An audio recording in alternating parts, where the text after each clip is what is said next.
So hello guys, welcome po ulit sa atin pong Workshop Pix Video Card Repair. So ngayon po ay may bago po tayong repair. Ito po yung kanya pong line number 2763 po, Gigabyte RX 570 po. 8GB. 8GB na po yan. So ngayon po ay meron po tayong stress test. Ito po yung sa games niya.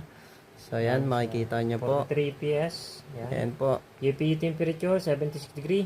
Ayan. Panel speed. So mataas na po, goods na. 63%. Panel speed hanggang 100. Pwede pa. So kita nyo wala tayong garbage display, scratches, or any issue. The graphics. So from shorted naman po ito, no power. Opo. So ito rin po yung ating ito naman yung ating full mark stress test. Running siya ng 2 hours.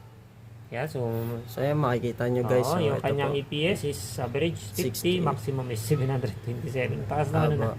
Ayan siya 2 guys. hours and 20 minutes na po 2 hours siya. and 20 minutes, 1080p.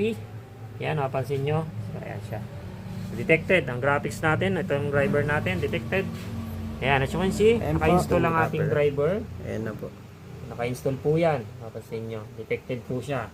Yan, mapansin nyo sa graph. Ito po siya. Gigabyte, yung brand natin, detected. Yan, naka-install po. DDR5, Hynix, memory 8GB. RX 570 po. Yan. Perfectly working po. Okay. Ayan na po. So, okay na po yung atin pong video card. At sa magpapa-repair po, ayan, open po kami lagi. So, okay na po yung ating video card. Pwede na po itong kunin. Ayun lang po. Ay, bye for now po.